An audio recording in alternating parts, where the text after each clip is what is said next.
गड़बड़ भाषा है। हमारा देश का असली नाम क्या है? भारत है। उससे पहले क्या नाम था? जब भरत महाराज पैदा नहीं हुए थे तो इस देश का नाम था अजनाब। अजनाब नाम था। इस देश का असली नाम अजनाब है। लेकिन भारत इसलिए नाम पड़ा क्योंकि भरत नाम के एक महान राजा हुए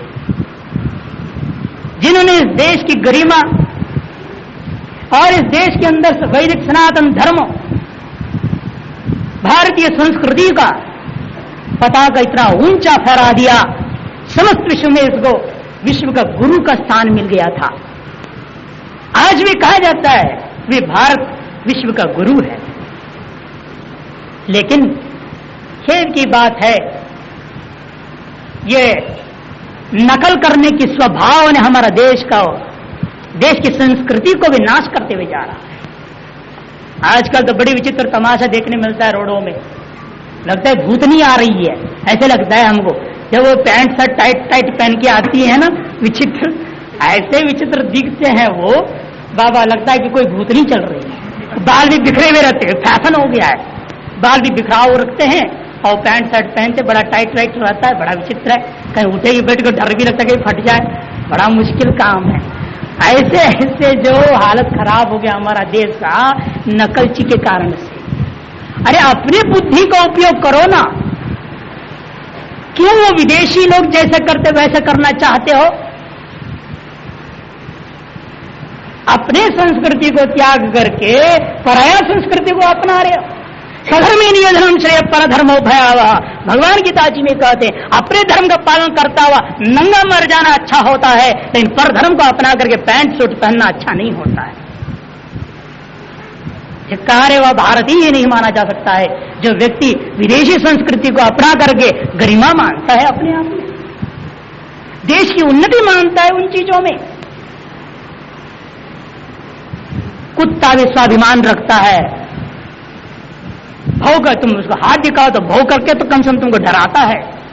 जंगल के बंदर भी स्वाभिमान रखते हैं, उनको डंडा दिखाओ तो घा कर देते तुम्हारे ऊपर। और तुम लोग ऐसे हो चुके हो, अपना कोई स्वाभिमान नहीं, अपना संस्कृति को त्याग दिया, अपने पोशाक त्याग दिया, अपनी भाषा त्यागने को तैयार, अपने हर चीज को त्यागते जा रहे हो।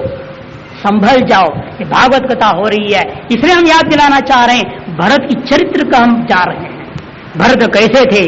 भरतस्तु महाभागवतो यदा भगवतावनितल परिपालनाय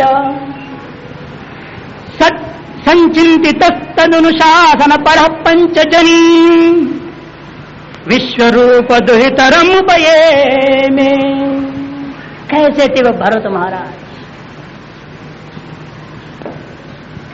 भरत नाम ही बता रहा है, भ्री भरण पोषण यो धातु है, जो संस्कृत व्याकरण भाषा में शब्द बनाते हैं। भरती धारयति पोषयति इति भरत, जो धारण करता है समस्त विश्व को अपना मानता है, केवल अपना मानता ही नहीं किंतु उसमें पोषण भी करता है। ऐसा दिव्य सामर्थ्य वाले का नाम भरत है। ये परपोता है? यदि आप भी अपने परपोता को ऐसा दिव्य बना लेना चाहते हो, अभी से आपको प्रिय व्रत बनना पड़ेगा। लेकिन ऐसा भरत जी, वे भी एक बार मृग का जाल में फंस गए। कभी जंगल गए थे, नदी में एक मृगी जा रही थी डूबती हुई, उन्हें दया आ गई। उड़िया बाबा करके प्रसिद्ध संत हुए वृंदावन में, वो कहते थे साधु के लिए तो दया करना महापाप है, किसी पर दया करो तो महापाप है। अखंडानंद जी महाराज ने पूछा, महाराज ऐसे क्यों? आपको तो आरती उतारते हुए कहते दया सागर गुरुदेव महाराज, और यूं कह रहे हो आप दया करना पाप है संत के लिए, ये कैसा घटेगा? कहता ऐसा बात है, देखो हम तेरे ऊपर दया करके हम फंस गए ना, तुमको चेड़ा बनाया, हम फंस गए। जब तुम्हारा उद्धार नहीं होगा तो मेरा भी उद्धार नहीं होगा, समस्या हो गया, हम दोनों बंध गए ना, खतरा हो गया। इसलिए किसी पर दया करना बड़ा खतरा है। वो असंग भाव से दया करो। ऊर्ध्व मूल मद शाखा पर कहते भगवान गीता में असंग शत्रु में दृढ़ छित्वा, असंग रूपी शक्त आसक्ति से रहित होकर के तुम्हें संसार के मोह माया को काटना पड़ेगा।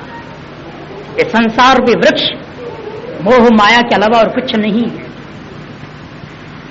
याद आती है बड़ी विचित्र कहानी हमें। एक बार एक बाबा जी अपने चेले के साथ गंगा तट पे बैठे थे। हम लोगों के यहाँ क्या होता है, गंगा किनारे में जो ऊपर से बहते हुए लकड़ी होता है ना, वो लकड़ी को हम लोग नदी से पकड़ के लाते हैं धुनी जलाने के लिए, रात्रि रोटी वोटी बनाने का काम भी आ जाता है। तो गुरु चेले बैठे ताक लगाए देख रहे थे, बाढ़ आ रही है चतुर्मास का, तो लकड़ियां आते हैं तो पकड़ा जाए। गुरु चेले दोनों बैठे थे, उन्होंने काला काला लकड़ी देखा, वो अर्जुन वृक्ष लग रहा है, और उन्होंने भेज दिया चेला को, जाओ। और चेला थोड़ा दूर जाने के बाद कहता है, गुरुजी लगता है कंबल जैसा है, अच्छा हो गया, बहुत बढ़िया, ठंडी के दिन में काम आएगा, जा ले आओ। बेचारा चेला आगे चला गया, कंबल का लालच था, चला गया तो बेचारा उसको पकड़ा। जैसे उसको पकड़ा, वो उसको क्या पकड़ता, उससे पहले जो कंबल था उसी ने उस चेले को पकड़ लिया। वो कंबल नहीं था, वो भालू था, रीछ भालू होते नहीं यहाँ जंगल में, देखा है कभी? भालू था, वो काला कंबल जैसे दिख रहा था, उसका पीठ पीठ दिख रहा था, वो कंबल समझ के चला गया। अब भालू उसको पकड़ लिया चेले को। अब चेला उसको क्या पकड़ेगा, वो ही उसको पकड़ लिया। अब गुरुजी कह रहे, अरे ले आओ, कहां भाग रहे हो? कहते गुरुजी कंबल मुझे पकड़ लिया है। अरे कंबल को छोड़ दो ना, तुम छोड़, तू तो आजा कम से कम। कहते गुरुजी मैं कंबल छोड़ना चाहता हूं, लेकिन ये कंबल रूपी भालू मुझे नहीं छोड़ रहा है, मैं क्या कर सकता हूं? वही हाल हम सबके साथ है। ये संसार रूपी कंबल को हम पकड़ने की चाहते थे, लेकिन पहले ही वो संसार ने हमको पकड़ लिया। और अब गुरुजी कहते, अरे चेला संसार छोड़ दे, वो कंबल छोड़ दे, तो आ तो जा हमारे पास। लेकिन कहां चेला आएगा, संसार उसको पकड़ लिया है। संसार अब छोड़ता नहीं। थोड़ा विवेक करने की बात है। रामचरितमानस में कहते हैं इसलिए, कीर मरकट की नाई बंधे, वो कीर मरकट की नाई। कैसे बंधे वो? ये बंधन कैसा है? बंदर के समान बंधन। एक बार क्या वो बंदर में इनके घर में घुस गया मनोहर लाल जी का, वो घड़ा में चना रखा हुआ था और छोटा सा मुंह था उसका, हाथ पे यूं घुसा दिया बंदर ने, अंदर जाके चना पकड़ लिया। चना पकड़ने के बाद मुट्ठियों खुल गई यूं। अब वो बाहर निकालना चाहता है तो बाहर आता नहीं घड़े से हाथ। वो सोचता है भीतर से किसने मुझे पकड़ लिया है, मुझे छोड़ो छोड़ो चिल्लाता है बेचारा, कौन छोड़ेगा? उसी घबराहट में अचानक एक बार क्या हो गया, उसका मुट्ठी ढील पड़ गई, चना गिर पड़ा, हाथ बाहर निकल आता है। उसी प्रकार से हम लोग वास्तव में बंधन में नहीं हैं। लगता है संसार ने हमको पकड़ लिया है। उस घड़े के अंदर किसी ने भी बंदर का हाथ को नहीं पकड़ा था, लेकिन पकड़ने की भ्रांति मात्र थी। उसी प्रकार वास्तव में संसार ने हमको पकड़ा नहीं है, यह भ्रांति मात्र है। उस भ्रांति को तोड़ दो, अपने आप आपको पता चलेगा आप है कौन। इसलिए भरत जी के बारे में कहते महाभागवत थे, भगवान के परम श्रेष्ठ भक्त थे। और आजकल के अनुशासन करने वाले धर्मनिरपेक्ष सरकार की बात कर रहे हैं। धर्मनिरपेक्ष सरकार होना चाहिए, धर्म को अलग कर दो, प्रशासन से धर्म को अलग कर दो। और जो हिंदू बोल देगा ये संप्रदायवादी है, देख लो एक बहुत बड़ा गाली दे रहे हैं। और जबकि हमारे भारत जिसके नाम पर यह देश है, वह परम भक्त था भगवान का, धर्म का प्रेमी था, सनातन धर्मी था। और आज धर्म को छोड़ रहे हैं, इसलिए यह देश भी गड्ढे में जा रहा है। वह भरत भी एक बार लेकिन मोह में आ गए, जैसे नदी में कंबल में फंस गया था वह शिष्य, यहां पर उस भरत जी उस मृगिणी का मोह में आ गए और उसको बचाया, पालने लगे, प्यार हो गया उससे। मोह हुई, उस कारण से वो फंस गए।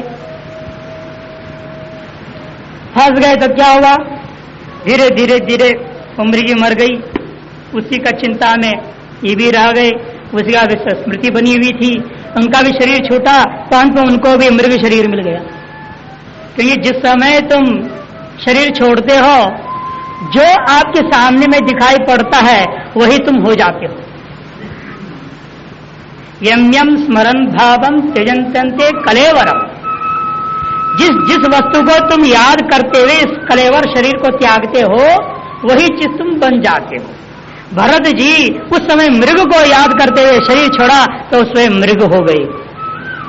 वह योनि में कुछ दिन भटकते भटकते भटकते नारायण सरोवर के पास चले गए नेपाल में।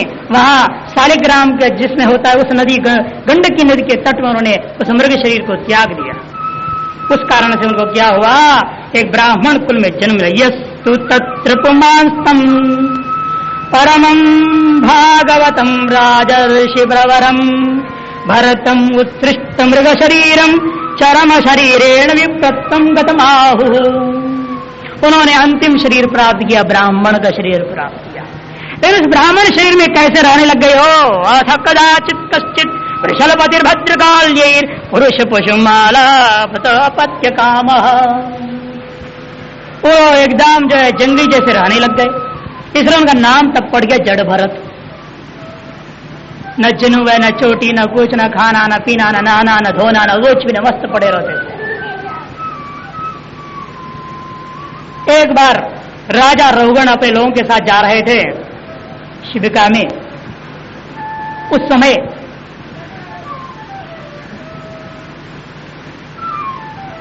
तो ले जाने वाले पालकी को ढोने वाले लोगों में से एक आदमी बीमार पड़ गया। आदमी की जरूरत पड़ी उनको। जब जरूरत पड़ी तब उन्होंने आसपास में देखा कोई मिल जाए। उन्होंने देखा ये हट्टा कट्टा सांड जैसे दिख रहा है, बढ़िया जड़ भरत, पकड़ो इसको। उन्होंने उसको पकड़ा, लाओ उसको, जो तो इस पालकी में उसको लगा दिया, पालकी में उसको। बेचारे पालकी ढोने लगा।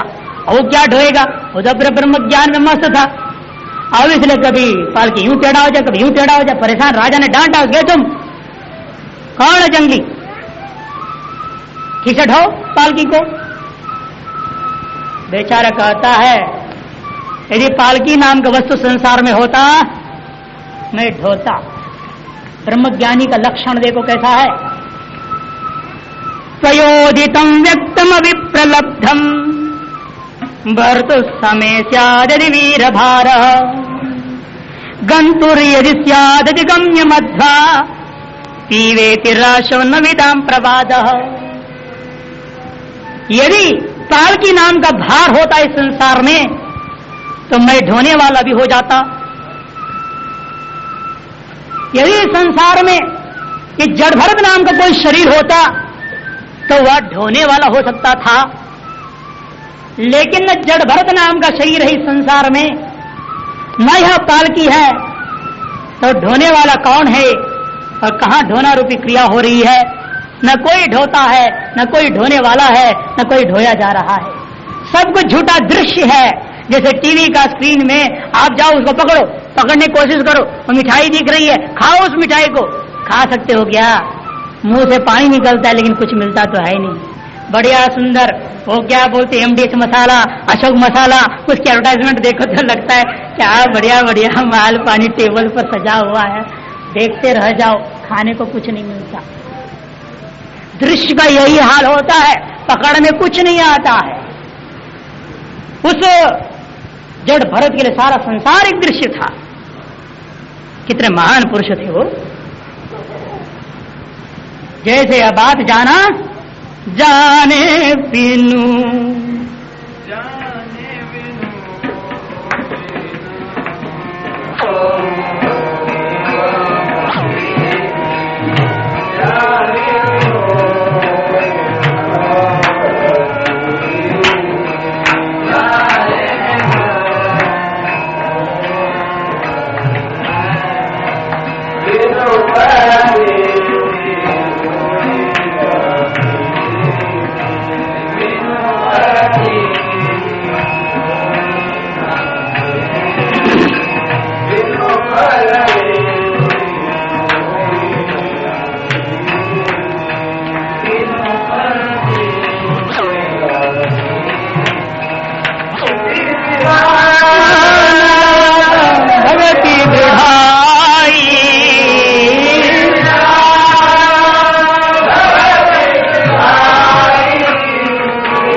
आई जाने बिनु होई गति, जाने बिनु होई परती, जाने बिनु होई न परती थी। तुलसीदास जी कहते हैं बिना वास्तविकता को जाने किसी वस्तु की प्रतीति नहीं होती, सही से समझ में नहीं आती। वो रहुगण जो राजा पालकी में बैठा था वो वास्तव में जानता नहीं था ये महान ब्रह्म ज्ञानी है।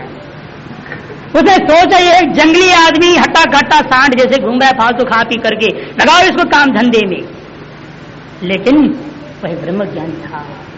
जाने बिनु होई न परती, बिनु परतीति होई न प्रीति। जब तक प्रतीति नहीं होती है तब तक प्रीति भी नहीं हो सकती। और प्रीति बिना भगति दृढ़ाई, प्रीति के बिना भक्ति दृढ़ नहीं हो सकती है। और जब तक भक्ति दृढ़ नहीं होती है तो ज्ञान प्राप्त नहीं हो सकता। जब रहुगण को यह बात सुनाई पड़ा, न पालकी है, ये संसार नाम का वस्तु ही नहीं है, न पालकी है, न ये शरीर है, न ढोने वाला, न ढोए जाने वाला वस्तु, न ढोता हुआ कोई वस्तु, न ढोना रूपी क्रिया, कुछ भी नहीं है। वास्तव में जो है वह मैं ब्रह्म है, आत्मा है और कुछ नहीं। ये बात सुनते रहुगण कांप गया। अरे मेरे द्वारा क्या महान अपराध हो गया। धड़क से वह पालकी से कूद पड़ता है और जड़ भरत के चरणों में साष्टांग प्रणाम करके प्रार्थना करते, भगवान मुझे क्षमा कीजिए। जाना प्रतीति हुई तो प्रीति होने लगी उनके चरणों में जहां प्रीति हुई उनके प्रति दृढ़ भक्ति बन गई। दृढ़ भक्ति बन गई तो जड़ भरत उनको ज्ञान का उपदेश देते हैं। वह ज्ञान को प्राप्त करके रहुगण कृतार्थ हो जाते हैं। उसके बाद जड़ भरत का भी जीवन यापन प्रारब्ध कर्म की वजह से शरीर छोड़ के वो भी अपना स्वरूप में लीन हो जाते, ब्रह्मलीन होते हैं। उसके बाद भरतवंश चलता है, सगर जन्म लेते हैं। सगर बहुत बड़ा यज्ञ करने लग गए, वह यज्ञ विफल हो गया क्योंकि उनका जो घोड़ा था वह घोड़े को इंद्र ने चोरी करके कपिल महर्षि के पास ले जाके छिपा दिया। छिपा जाने के कारण से वहां पर खोज चल पड़ा, कहाँ गई है यह घोड़ा, घोड़ा कहाँ चला गया। खोज चल पड़ा। सगर के पुत्र जाते हैं खोजने के लिए, खोदते हैं पृथ्वी का रंध्र को, नीचे जाते पाताल लोक में, देखते वहां कपिल के सामने में घोड़ा खड़ा है और कपिल देव अपना मस्ती में बैठे हुए हैं, ध्यान मग्न बैठे हुए थे, समाधिस्थ थे। उस दिशा में हमें याद करनी चाहिए, जिस वंश में भरत जैसा जन्म लिए हो ऐसे वंश में कि चरित्र हम गा रहे हैं। कुलम पवित्रम जननी कृतार्था, कुलम पवित्रम,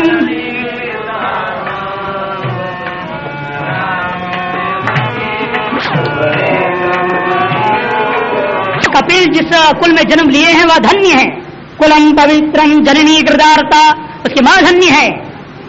वसुंधरा पुण्यवती चतेन, यह पृथ्वी भी धन्य हो गई। यदि वह कपिल नहीं होते और सगर पुत्रों को अभिशाप दे करके भस्म नहीं किए होते, आज यह गंगा जी नहीं आई होती और यह धरती पवित्र नहीं हो पाती। इसलिए कहते हैं वसुंधरा पुण्यवती चतेन अपार संवित सुख सागरस्मिन्, अपार संवित सुख सागरस्मिन् लीनम बरे ब्रह्मणि यस्य चेत, जिनका चित्त पर ब्रह्म में लीन है, ऐसे महान व्यक्ति से यह वह कुल धन्य होता है, वह मां धन्य होती है, सारा धरती धन्य हो जाती है। और कपिल अपने ब्रह्म स्वरूप में चित्त को लगाए हुए बैठे हुए हैं। बड़े सगर पुत्र जाकर के उनको छेड़खानी करते, ढोंगी ब्राह्मण खोलो आंख, जैसे कल दृष्टांत मछुआर का। सगर पुत्र सोच रहे मछुआर जैसे बैठा हुआ है, डुप्लीकेट तपस्या वैसे कुछ नहीं है, झूठा आंख बंद करके बैठा हुआ है, छेड़खानी करते हैं। आंख खोला, उन्होंने देखा, क्या बात है? अरे चोर, पूछते हो हमसे क्या बात है? घोड़े का चोरी किया और ऊपर से हमको ही पूछ रहा है। सगर पुत्रों ने ऐसे बोला, निर्दोष संत पर आरोप लगाने का दंड मिलता है, वंश ही ध्वंस हो जाता है। कपिल जो है तीव्र दृष्टि से देखा, समस्त सगर पुत्र भस्म हो गए। अब खबर मिलती है नारद जी से सगर को यह बात, यज्ञ विफल ही रह गया, अधूरा यज्ञ में ही सगर शरीर छूट जाता है। आज उसके वंश परंपरा में पैदा होते हैं। कौन पैदा हो रहा है? एक दिव्य महापुरुष जिनका नाम आपने सुना है, भगीरथ। भगीरथ महर्षि पैदा हुए। उन्होंने कहा हमारे पूर्वजों का कल्याण कैसे होगा? कहते एक ही रास्ता है, गंगा जी का अवतरण हो तब जाकर के हो सकता है, उसके बिना नहीं। और गंगा जी का अवतरण हो तो कैसे हो? कहते ब्रह्मा जी को पकड़ो, ब्रह्मा जी का कमंडलू में बैठी हुई है वो सुर गंगा है, ब्रह्मा जी को प्रसन्न करो। कठोर तपस्या की, एक पैर पर खड़ा होकर के ब्रह्मा जी प्रसन्न हुए तो ब्रह्मा जी कहते कि देखो मैं तो छोड़ दूंगा तुम्हारे वजह से, लेकिन इस पृथ्वी फट के टुकड़े टुकड़े हो जाएगी यदि उसको धारण करने वाला कोई ना मिले। अजय भगवान आप ही बताइए उसको मैं कैसे धारण करूं? कहते धारण करने के लिए तुम्हें शिव जी को प्रसन्न करना पड़ेगा, तुम्हें शिव जी को प्रसन्न करना पड़ेगा। शिव जी को प्रसन्न कैसे करूं? तो कहते हैं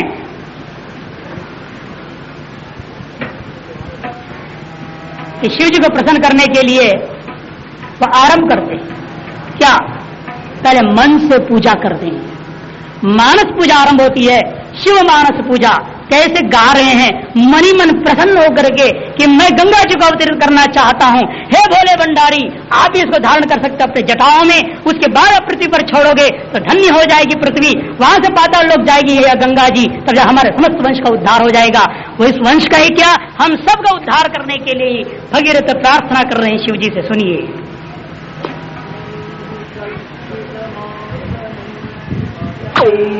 स्नानं चर्याम्बरम् रत्नैः कल्पितमासनं हिमजलैः स्नानं चर्याम्बरम् नानारत्नभूषितं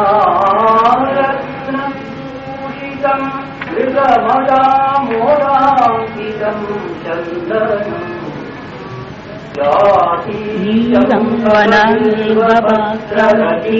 पुष्पं च धूपं तथा दीपं देव दयानिधे पशुपते हृत्कल्पितं दृश्यता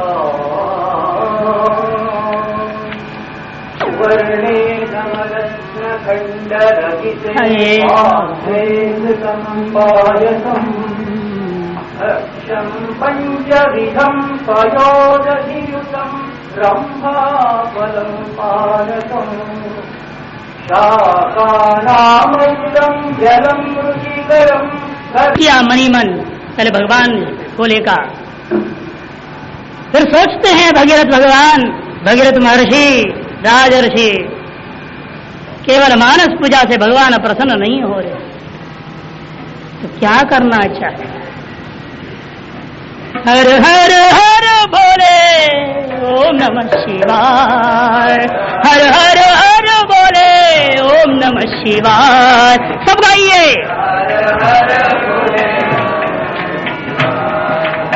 हर हर हर भोले ओम नमः शिवाय, हर हर हर हर शिवाय ओम नमः शिवाय, शिवाय ओम नमः शिवाय,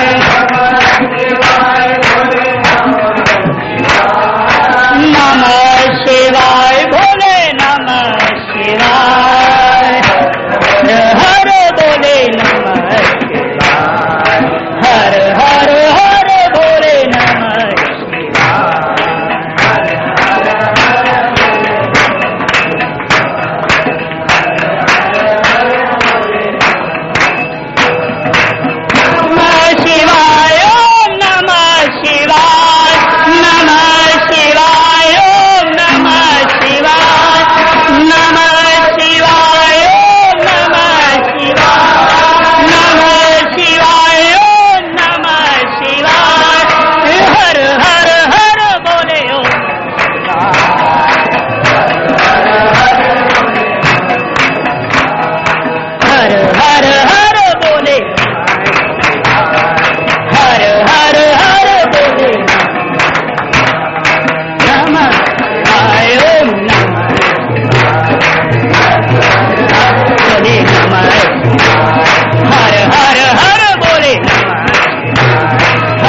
नाचने लग गए।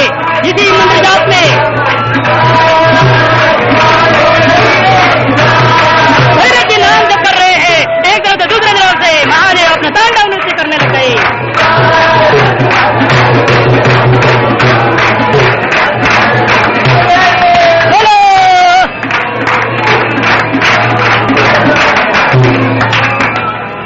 नमः पार्वती पतये हर हर महादेव। महादेव तांडव नृत्य करते हुए खड़े हो गए सामने। तो उसी समय में भगीरथ जी कहते, भगवान हमारी प्रार्थना आपके सामने इसलिए ही था कि गंगा जी का अवतरण करना है। महादेव कहते हैं अच्छा कोई बात। संकर्षण स्तुति करते हुए महादेव कहते हैं मैं नाचूंगा तांडव नृत्य में। उसी समय गंगा जी उतरेगी। कैसे उतरती है गंगा जी? धड़ धड़ धड़ धड़ आई गंगा, धड़ धड़ धड़ धड़ आई गंगा, महादेव के जट में समाई, महादेव के जट में समाई, महादेव के जट में समाई, महादेव के जट में समाई। धड़ धड़ धड़ धड़ आई गंगा, धड़ धड़ धड़ धड़ आई गंगा। बड़ी तीव्र वेग से गंगा जी आ रही है और महादेव अपने जटाओं में उसको बांध लिया है। उसके बाद चार धाराओं में शिव जी ने अपने जटाओं से इस पृथ्वी के ऊपर गंगा जी को अवतरित करते हैं। तो गंगा जी को अवतरित किए। जैसे जैसे भगीरथ अपने रथ को लेकर चलते हैं वैसे वैसे गंगा जी चलते हुए समुद्र में लीन होती है। वहां से पाताल लोक तक पहुंच करके वहां पर भी सगर पुत्रों को उद्धार करती है। भगीरथ ऐसे महान पुरुष जिनके हम सब के सब सदा सदा सदा के लिए ऋणी हैं, उनका दिया हुआ ज्ञान को सुनो। उन्होंने हमें क्या ज्ञान दिया है? संयम नियम,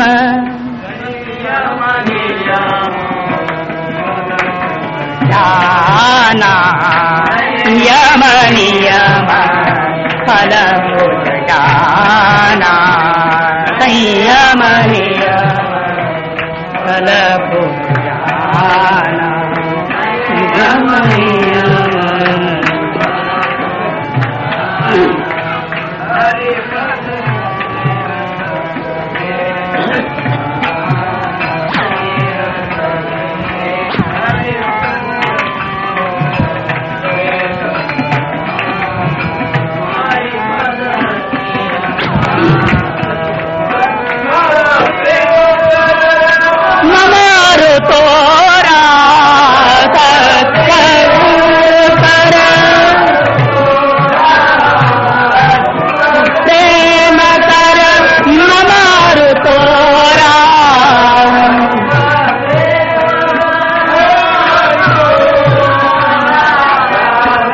प्रिया एक मन मोरा, दानत प्रिया एक मन मोरा, संयम नियम फूल फल जाना।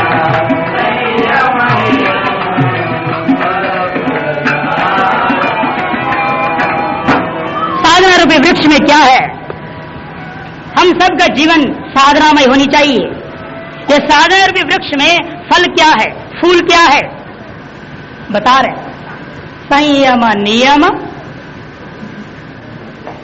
फूल फल जाना, हरिपद रति। संयम और नियम यही फल और फूल है। नियमों को पालन करोगे जीवन में संयम उभरता है। इसलिए नियम रूपी फूल जब इस साधना रूपी वृक्ष में, जीवन एक वृक्ष है और वह वृक्ष साधनामय होनी चाहिए। तो साधनामयी जीवन रूपी वृक्ष में जब नियम रूपी फूल खिलते हैं तब वही फूल से संयम रूपी फल लग जाएंगे। और वह संयम रूपी फल को जब छकोगे तब क्या मिलेगा? हरिपद रत ही, हरिपद में प्रेम प्राप्त होगा। तो हरिपद प्रेम प्राप्त होता है तो क्या होता है? हरिपद रति वेद बखाना। ये कार्य मैंने कहा था, वेदों में कहा गया है। तत्व प्रेम कर ममर तोरा, इस तत्व में प्रेम करना। प्रेम किससे करना चाहिए? मीरा कहती है प्रेम करते हैं लोग, स्त्रियां अपने पति से, पुरुष अपने पत्नी से प्रेम तो करते हैं, लेकिन मीरा कहती है न पति प्रेम करने योग्य है, न पत्नी, न बच्चे, न इस जगत का कोई वस्तु। प्रेम करने योग्य वस्तु संसार में कौन सा है? ऐसे वर को केवरों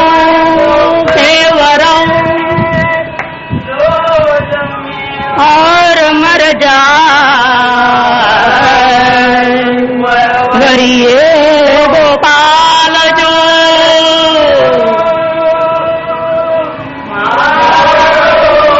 चुड़लो अमर हो जाए। मीरा कह रही है वर तो ऐसे वर को वरो जो कभी न मरे न कभी न जन्मे। ऐसे वर को क्या वरो?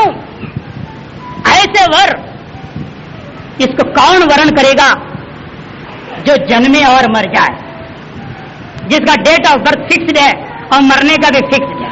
ऐसे आदमी से मैं क्यों शादी करूं? ऐसे वर को के वरों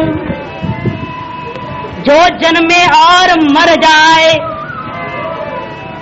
फिर कैसे वर को वरना चाहिए? मीरा जवाब दे रही है जो वर वरिये गोपाल जो। वर यदि वरना ही है तो गोपाल को वर्ण करो। समस्त गौ, उनको पालन करने वाला, गौ मन इंद्रिया, इनको पालन पोषण करने वाला जो जीवात्मा, अपने आत्मा से प्यार करो। आत्मस्तु कामाय सर्वम प्रेम भवति। बृहदारण्यक उपनिषद में याज्ञवल्क्य अपने पत्नी मैत्री को शिक्षा देते हुए कहते हैं, देखिए क्या कह रहे हैं। पत्यो कामाय पति प्रियो न भवति, आत्मनस्तु कामाय पति प्रियो भवति। पत्न्याः कामाय पत्नी प्रियो न भवति, आत्मनस्तु कामाय पत्नी प्रियो भवति। पुत्रस्य कामाय पुत्र प्रियो न भवति, आत्मनस्तु कामाय पुत्र प्रियो भवति। इस तरह से अनेकों गिनते गिनते गिनते गिनते कहते हैं सर्वस्य कामाय सर्वम प्रियो न भवति, आत्मनस्तु कामाय सर्वम प्रियम भवति। संसार में कोई ऐसा वस्तु नहीं जो वस्तु के लिए मुझे प्यारा लग रहा हो। जैसे फूल का जड़ी है, ये क्यों आपको प्यारा लग रहा है? क्या फूल की प्रसन्नता के लिए आपको प्यारा लग रहा है? इसकी सुगंधि से आपका मन में प्रसन्नता हो रही, इसलिए फूल प्यारा लग रहा है। वही दुर्गंध देने वाला फूल होता उठाकर फेंक देते आप। इसका तो फूल का प्यार के लिए फूल प्यारा नहीं है, अपने प्यार के लिए फूल प्यारा लग रहा है। इसी प्रकार समझो, पत्नी की खुशी के लिए पत्नी प्रिय नहीं होती है, पति का अपना खुशी के लिए पत्नी प्रिया होती है। पति भी इस तरह से पत्नी ही के लिए पति प्रिय क्यों है? पति का प्रेम के लिए पति प्रिय नहीं है, अपने स्वार्थ के लिए पत्नी को पति प्रिय लगता है। पुत्र भी प्रिय लगता है, क्यों? पुत्र का प्रेम के लिए पुत्र प्रिय नहीं होता है, अपने स्वार्थ के लिए पुत्र प्रिय लगता है। संसार का हर एक वस्तु इसी तरह से समझ लेना। कोई ऐसा वस्तु नहीं संसार में जो वस्तु का प्यार के लिए वस्तु को हम प्रेम करते हैं, किंतु अपने प्यार के लिए हम वस्तु को प्रेम करते हैं। यही सच्चाई है। मानो न मानो आपकी मर्जी, सत्य तो सत्य है। अब बताओ, प्रेम करना है तो किससे करना है? इसलिए असली सच्चाई वस्तु अपनी आत्मा से प्रेम करनी चाहिए। इसलिए कहते हैं वर वरिये गोपाल जो, मारो चुड़ैलो अमर हो जाए। जिससे कि हमारा ये जो चुड़ैल जैसे पीछे पड़ा रहता ना चुड़ैल, वैसे चुड़ैल है तो एक तरह से संसार पीछे पड़ा हुआ है, इससे हम निकल करके हम अमर हो जाए। ऐसे वर को वरनी चाहिए। तब कहते हैं, देखिए पंचम स्कंद का यही पर समापन होता है। ज्ञानमय स्कंद था जिसमें गंगा जी अवतरित हुई, बर्दे से महान राजा हुए, उसके वंशज बने मरे बड़े बड़े बड़े महान पुरुष हो गए। इसके बाद आरंभ होता है छठा स्कंद, षष्ठ स्कंद आरंभ होता है श्रीमद् भागवत में। इस स्कंद का नाम है पोषण स्कंद, पोषण करता है। जैसे किसी के घर में बच्चा जन्म लेता है तो माता पिता दोनों मिलकर के उस बालक का पोषण करते हैं। अभी आपने सुना था काल की गति कैसी है। सब राजा आए, सब चले गए, न भरत जिंदा रहा, न भगीरथ जिंदा रहा, सब स्वाहा हो गए। काल ने सबको खा लिया है। और एक दिन ये जो अभिमान कर रहा है मैं हूं, इसको भी एक दिन खा जाएगा। वैराग्य पैदा किया 5वां स्कंद ने। अब उस वैराग्य का पोषण करना है और पक्का बनानी है उसे। जब तक वैराग्य दृढ़ नहीं होता तो विवेक सही से काम नहीं कर पाता है। वैराग्य को दृढ़ करने के लिए पोषण नाम के 6ठा अध्याय आरंभ होता है। इस अध्याय में आप विचार के लिए वैराग्य का पुष्टि कैसे हो सकती है, क्या उपाय होगा? वैराग्य की पुष्टि का उपाय उपासना है। इसलिए यह 6ठे स्कंद में पूरा का पूरा 6ठा स्कंद उपासना विधि है। पहले 3 अध्याय नाम की उपासना की महिमा बता रही है। बाद के 14 अध्याय भगवान के 14 रूपों की उपासना का वर्णन करता है। अंतिम 2 अध्याय बाह्य पूजा का विधि बता रहा है देखने में कथाएं। ये कथाओं को कथा मात्र में नहीं लेना, ये सब के सब उपासनाओं को वर्णन कर रहा है। नाम की महिमा पहले, 14 प्रकार के रूपों की महिमा बाद में, और अंत में 2 प्रकार से बाह्य पूजा की विधि किया। कुल मिलाकर के इस स्कंद में 19 अध्याय हैं। 19 अध्यायों में 3 प्रकार से उपासनाओं को बताया। बाह्य पूजा 2 अध्याय में और अंतः पूजा 17 अध्यायों में, जिसमें 3 अध्याय में नाम पूजा है और 14 अध्याय में रूप उपासना है। कैसे है देखिए, ये करने की जरूरत क्या है? वैराग्य होने का सीधा मोक्ष क्यों नहीं हो जाता? लोग हमसे पूछते हैं महाराज हमको बहुत वैराग्य है, हमारे घर में सब परेशान करते हैं, हमको बूढ़ा बूढ़ी आकर के बोलते ज्यादातर जितने भी हैं, कहते हैं महाराज हमको जो आपका शरण दे दो, हम बहुत परेशान हो गए, घर में न बेटा मानता है न बहू मानती है, बड़ा मुश्किल है। तो हम कहते अच्छा कोई बात नहीं, यदि आपको वैराग्य हो गया तो हमारे यहाँ आ जाओ। तो आते हैं, कभी महीना भर ठहर गए चले गए, 2 महीना ठहर गए चले गए, आते थे जाते थे। एक बार बहुत रोए, तो हमने कहा ऐसा है बार बार क्यों आते जाते हो लात मार खाने के लिए घर के बेटे बहू का, ऐसा करो हम तुमको सन्यासी बना देते हैं। तो बूढ़ा क्या कहता है महाराज हमको सन्यासी बनाने लग गए? अरे मारे तो हमारे बेटा ने मारा है, तुम्हारा क्या बिगड़ा? मारी तो मेरी बहू मारी ना, आपका क्या बिगड़ रहा है? आप हमको सन्यासी बनाने में लग गए। वाह वाह, हम आपके शरण में शांति के लिए आए हैं, सन्यासी बनने के लिए। तो आसक्ति इतनी खतरनाक वस्तु है। ऐसी आसक्ति पुत्र मोह, बहू का मोह, पोतों का मोह है। लात मार खाए तो भी वहां से हटता है। इसलिए ये वैराग्य देखने में जो दिखाई पड़ता है ना, ये मरकट वैराग्य से काम नहीं चलता, इससे मोक्ष नहीं हो सकता है। मुक्ति चाहते हो तो आपको उपासनाएं करनी पड़ेगी। बहुत सुंदर दृष्टांत दे रहे हैं। इसलिए कर्म से जन्य जो पापों का नाश करने के लिए उपासना 6ठा स्कंद है, और अनादिकाल से कर्म की वजह से हुई जो वासनाएं हैं उन वासनाओं का नाश का विधि 7वें स्कंद में बताएंगे। कर्मज पापों को नाश करने के लिए 6ठा स्कंद है, और कर्मज वासनाओं का नाश करने का विधि 7वें स्कंद में आएगा। 6ठे स्कंद में देखिए हम घटाते जाएंगे एक एक अध्याय में भी। उससे पहले हम आपको बताएं एक बात, नाम की महिमा से नामी की महिमा ज्यादा है या नामी की महिमा से नाम की महिमा ज्यादा है? विचार करके बताओ, बता सकते हो कोई? राम नाम की महिमा ज्यादा है या राम जी की महिमा ज्यादा है? कृष्ण नाम की महिमा ज्यादा है या कृष्ण भगवान की महिमा ज्यादा है? लोक दृष्टि से, उपासना का दृष्टि से पूछ रहा हूं, पारमार्थिक दृष्टि से नहीं।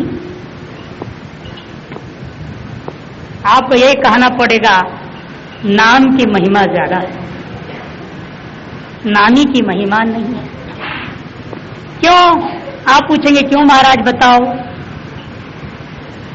बताओ, मंदिर में जाते हो ना कभी? जाते हैं, कैसे जाते हैं आप?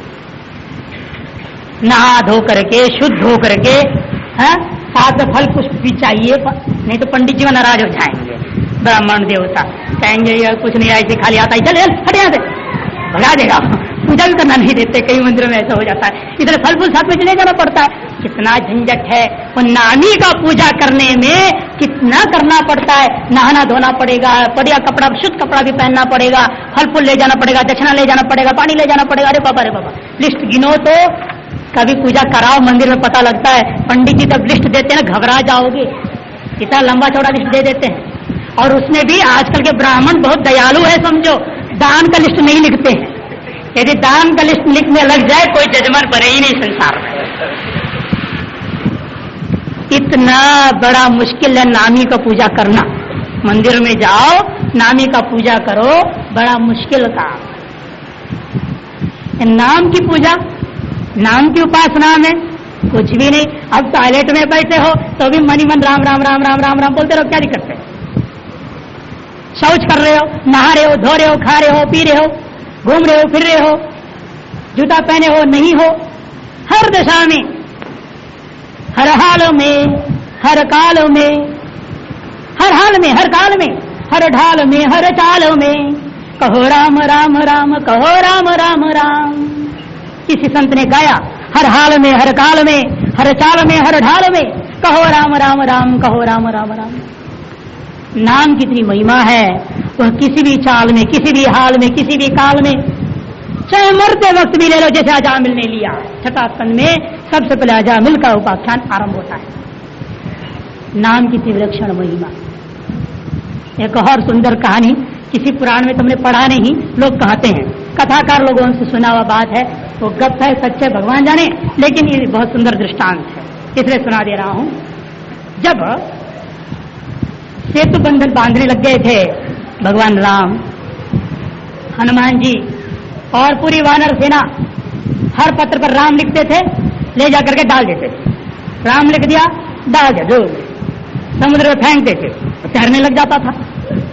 भगवान राम जी का मन में आया, मेरा नाम लिख रहे हैं तो तैर रहा है, तो देखा जाए मैं भी करके देखूं। तो वो एक किनारे चले गए, दूर, एक गड़बड़ हो जाए तो दूर जाकर के एक पत्थर लिया, उन्होंने राम लिखा, लिख करके जैसे छोड़े वो डूब गया, वो डूब गया। दूसरा पत्थर लिए, उसने भी राम लिखे, वो भी डूब गया। तीसरा छोड़े, वो भी डूब गया। तो हनुमान जी हंसने लगे, महाराज क्या हो रहा है? अरे तू देख लिया? अरे पोल पट्टी खोलना नहीं, लोग समझेंगे फिर क्या हो गया।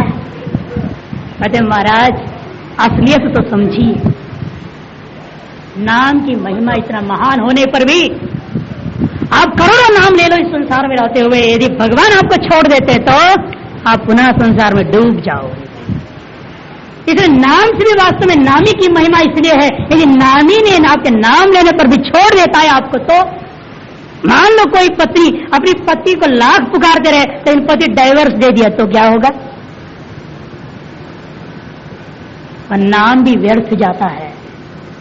उसी प्रकार से नाम से वास्तव में परमार्थ दृष्टिया नामी महान है, तो उसके बावजूद व्यवहार दृष्टिया नामी से नाम इसलिए महान है क्योंकि सुविधा की दृष्टि से देखा जाता है। हर किसी भी हालत में, हर किसी स्थिति में आप भगवान का नाम गा सकते हो, लेकिन मूर्ति का पूजा, मूर्ति का छूना हर किसी हालत में नहीं कर सकते।